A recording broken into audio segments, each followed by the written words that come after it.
What if the emotions you call negative are not the problem? What if the real problem is how you were taught to treat them? Like they are shameful, inconvenient, or dangerous? Because once you believe an emotion is bad, you start fighting it away. And when you fight an emotion, it usually gets louder. In this episode, we are going to break the myth of negative emotions. We will talk about what emotions are actually for, why some feelings feel uncomfortable but still useful, how labeling emotions as bad can trap you in cycles like overthinking, people-pleasing, numbness, and sudden blow-ups. And we will build a practical way to work with any emotion, even the ones you hate feeling. Let's start with a gentle truth. Emotions are not moral. They are information. They are signals. They are messages from your nervous system about what matters, what hurts, what feels unsafe, what feels meaningful, what needs attention. So when someone says, "Stop being negative," they are often asking you to stop receiving information. And you can stop receiving information for a while. But the cost is high. Because the signal does not disappear. It goes underground and leaks out in other ways. Have you ever tried to force yourself to be positive and felt worse? Like you told yourself, "I should be grateful, I should be happy, I should not complain." But inside you felt tight, irritated, anxious, exhausted. That happens because forced positivity is a type of emotional control. It is the mind trying to override the body. And the body does not like being overridden. So it pushes back. It creates more tension, more urgency, more emotional noise. This is why we are not doing a positivity episode today. We are doing an honesty episode. Because real calm comes from truth and regulation, not from pretending no. When you allow an emotion to exist without labeling it as bad, you reduce the extra suffering. The suffering on top of the feeling. The shame on top of sadness. The fear on top of anxiety. The guilt on top of anger. That second layer is what makes emotions feel unbearable. Here is a simple way to understand emotions.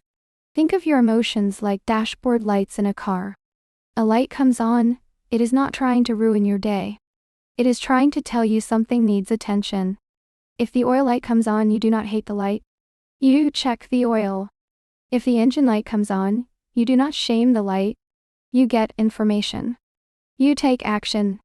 But if you cover the dashboard with tape, the car still has the problem. Now you just lose the signal. Uncomfortable emotions are like dashboard light. Fear says, something might be risky. Anger says, a boundary might be crossed.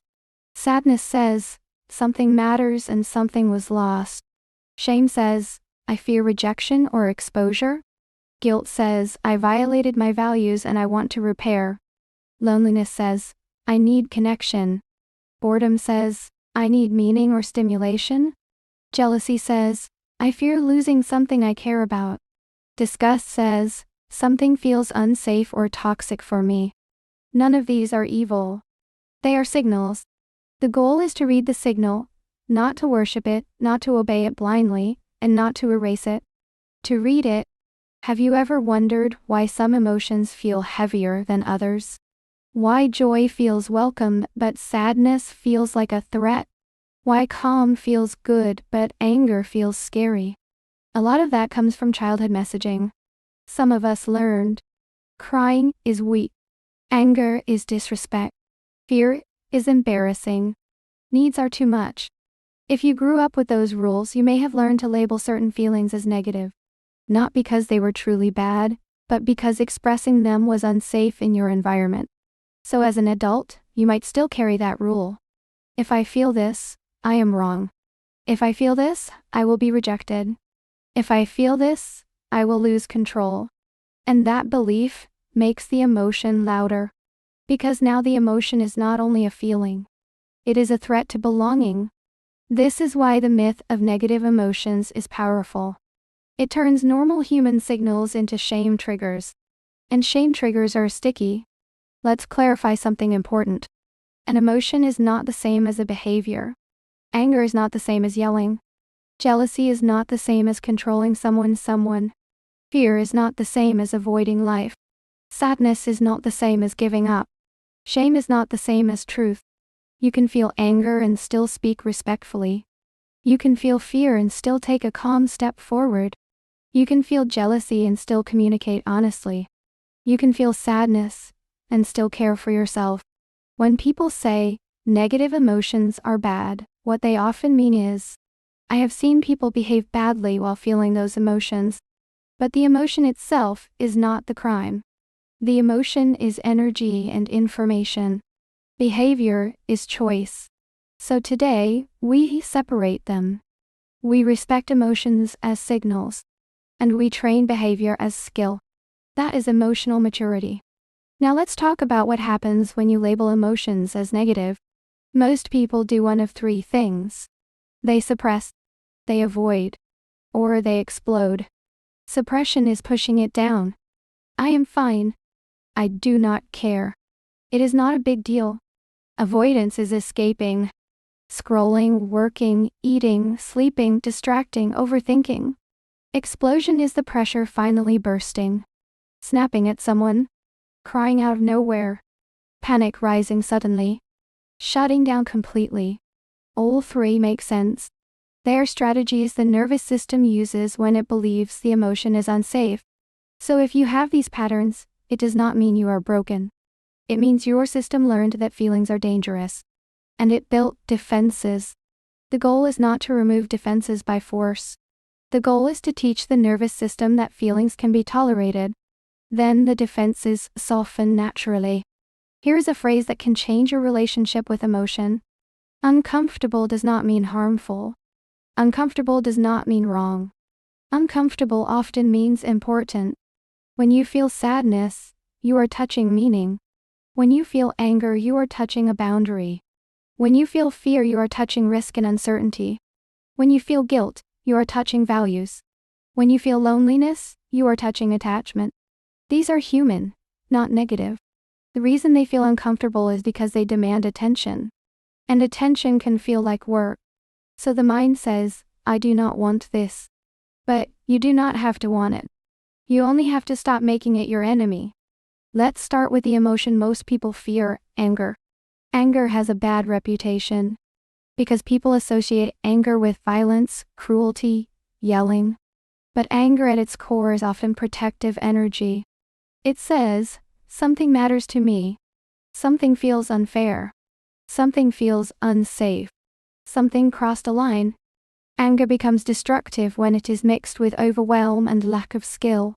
When anger is suppressed for too long, it builds pressure. Then it comes out sharp. Or it turns inward and becomes self-hatred. Or it turns into resentment. Healthy anger is clean. It is direct. It is calm enough to choose words. It sets boundaries.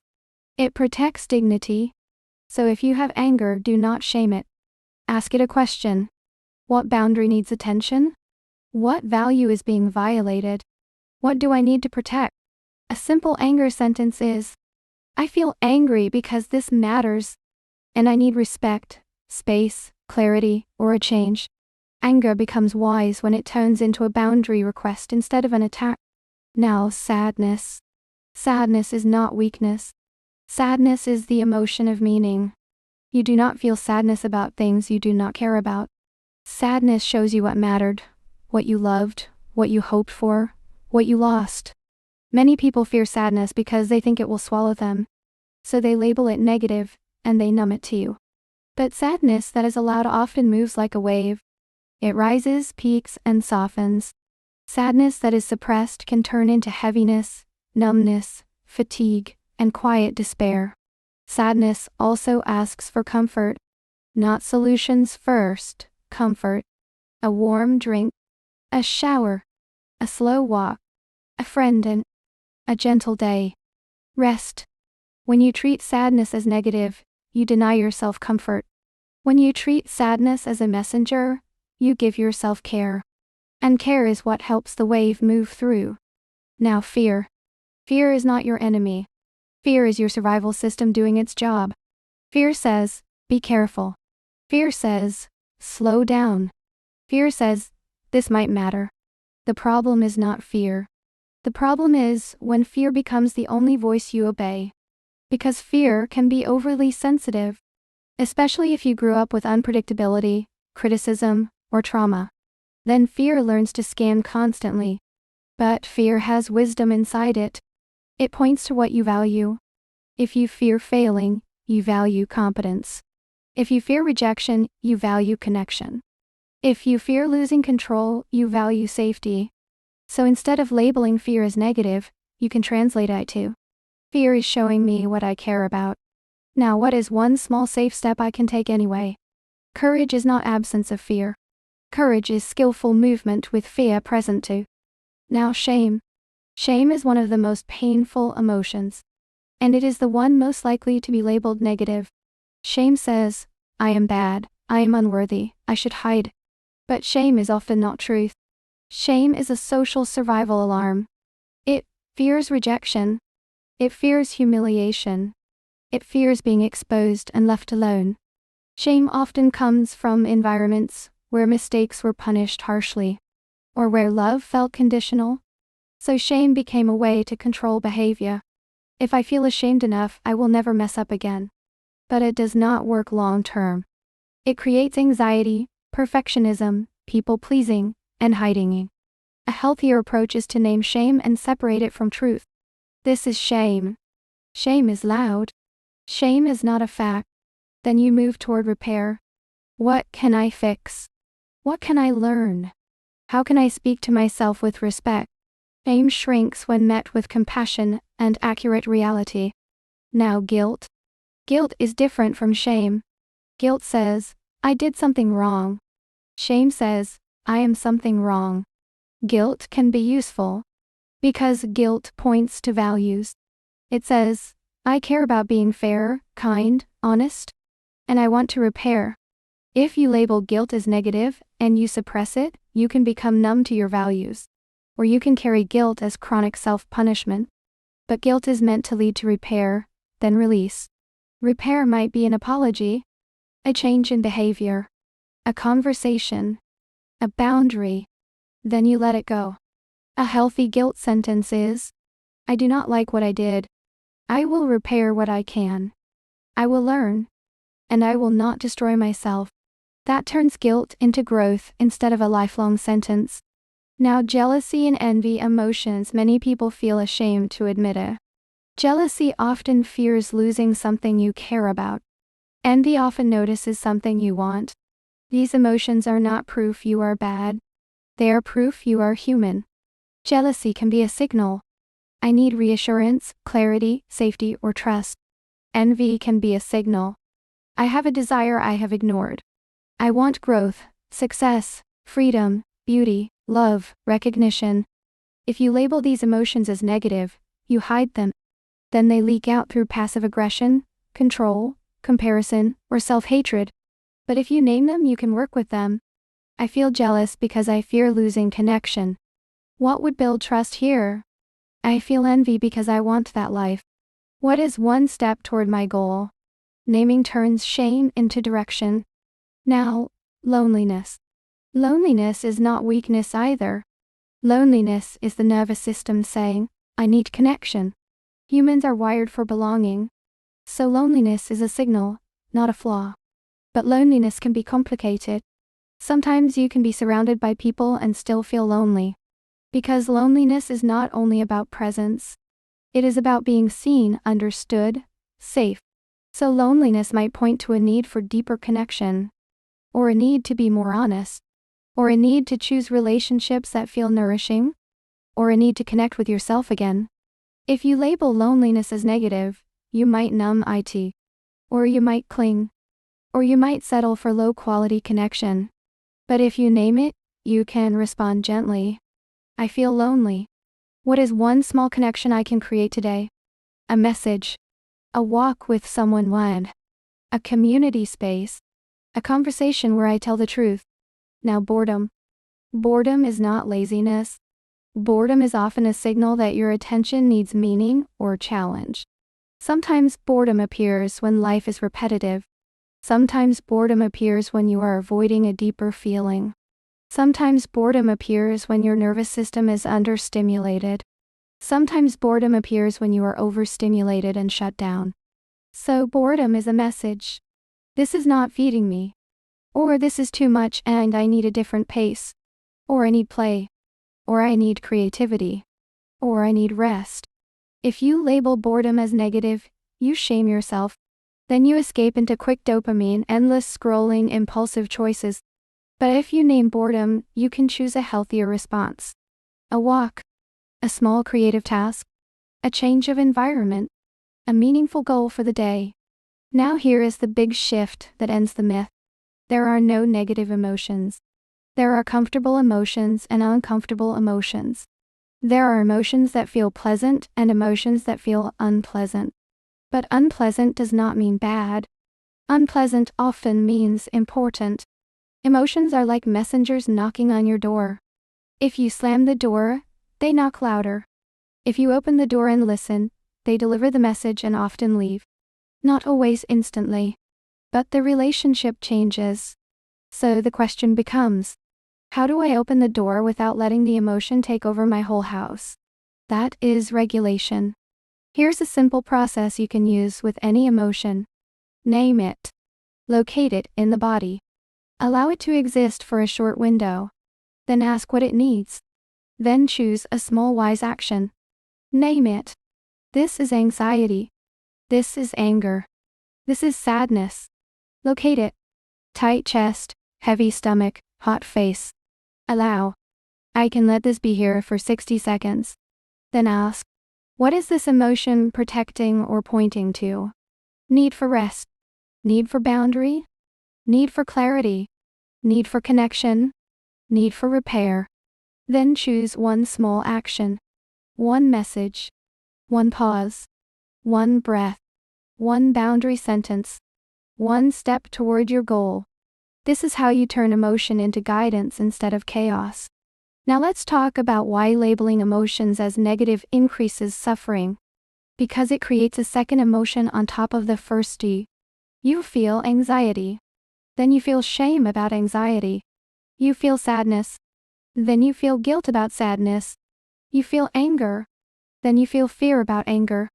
That second layer is what people call emotional spiraling. The first emotion is human. The second layer is judgment. Judgment makes the nervous system feel unsafe inside your own mind. So it activates more. Then the emotion gets stronger. Then judgment increases. Then the loop grows. So one of the most healing things you can do is remove moral language from your feelings. Instead of good or bad, use accurate language. This is uncomfortable. This is intense. This is a wave. This is information. Now let's apply this to real-life scenarios. Scenario worse, you get criticized.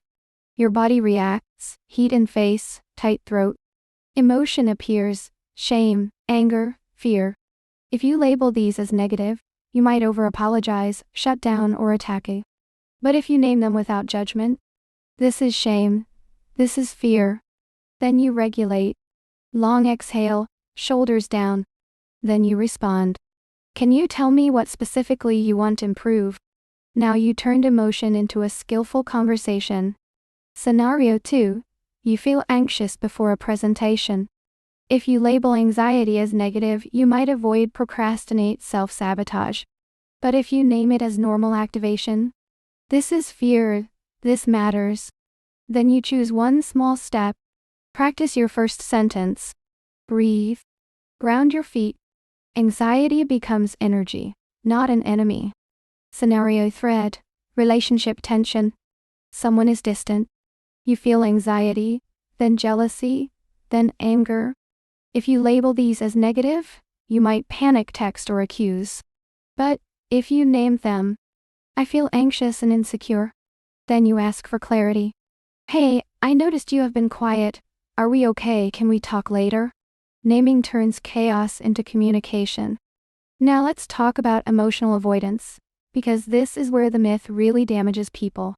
When you believe emotions are negative, you build a lifestyle around avoiding them.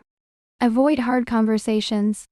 Avoid rest because it brings feelings up. Avoid silence because it brings thoughts up. Avoid boundaries because it might create conflict. Avoid grief because it hurts. Avoid uncertainty because it scares you.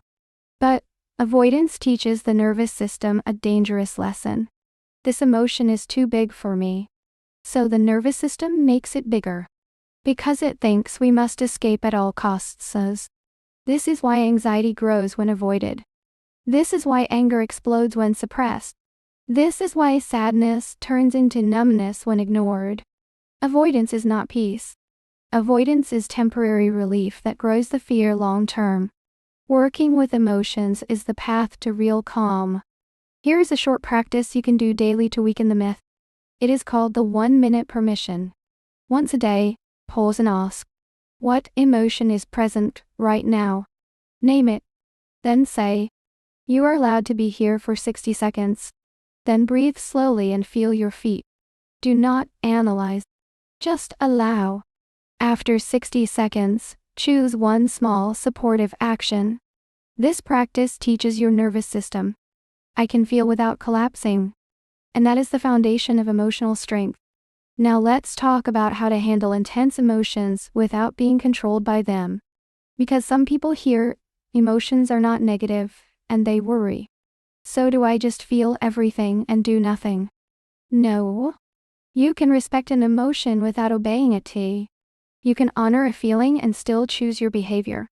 A helpful phrase is, this feeling is valid and I will choose wisely. Valid means it exists, and it makes sense. Valid does not mean it gets to drive the car. You are still the driver. So when anger says attack, you say, I hear you, and I will speak firmly, not cruelly. When fear says, run, you say, I hear you, and I will take one small step. When shame says, hide, you say, I hear you, and I will choose repair, not disappearance. That is leadership inside yourself. Now, an important point. Sometimes emotions are not only signals about the present. Sometimes they are echoes from the past. If you grew up in a home where anger was unsafe, you may fear anger now. If you grew up with criticism, you may feel shame quickly. If you grew up with inconsistency, you may feel anxiety and closeness. So naming emotions also helps you realize, this reaction might be older than today. That recognition reduces intensity. Because you stop believing the emotion is proof of reality. You see it as a nervous system memory. A grounding question is, how old does this feeling feel? Then you add it. I am here now, I have choices now. That brings adult power into the moment. Now let's talk about emotional hygiene. Just like you shower your body, you need small daily practices to keep emotions from building pressure. Emotional hygiene can be simple. Name what you feel once a day. Move your body to discharge stress. Talk to one safe person. Write a few lines. Set one boundary. Rest before burnout. These small acts reduce emotional buildup. When emotions build up, they explode. When emotions are processed daily, they flow. And flow is easier than explosion. Now I want to give you a practical translation chart you can use. Anger often needs boundaries. Sadness often needs comfort and time. Fear often needs information and small steps. Shame often needs compassion and repair. Guilt often needs apology and change. Loneliness often needs connection and honesty. Jealousy often needs reassurance and clarity. Envy often needs a goal and a plan. Boredom often needs meaning and movement. You do not have to do everything. Just pick one small response that matches the emotion. That is how you respect the signal without drowning in it. Now here's a guided moment you can practice as you listen. Think of one emotion you often call negative. Maybe anger. Maybe sadness. Maybe jealousy. Maybe fear. Now say the name of it in your mind. Just the name. Now notice what your body does. Does it tighten? Does it resist? Now add a new sentence. This is uncomfortable, not bad. Now ask, what is this emotion trying to protect? Or what is it trying to point to? Then choose one small supportive action you could take next time. That is how you turn an emotion into a plan. When you have a plan, the nervous system calms. Because it knows you are not helpless. Plans are safety. If your emotions feel intense all the time, or you feel unsafe, or you are dealing with panic, trauma, or thoughts of harming yourself, please reach out to a qualified professional or local support resources. You deserve real support. This channel is for education and self-understanding, not a replacement for care. As we close, remember the myth we are leaving behind. Negative emotions are not negative. They are signals that feel unpleasant. They become painful when judged, suppressed, or avoided. They become useful when named, understood, and responded to with small wise actions. If you want one sentence to keep from today, let it be this: my emotions are information, not enemies. And when you treat them that way, you stop fighting yourself. You start leading yourself. One feeling at a time. One breath at a time. One honest step at a time.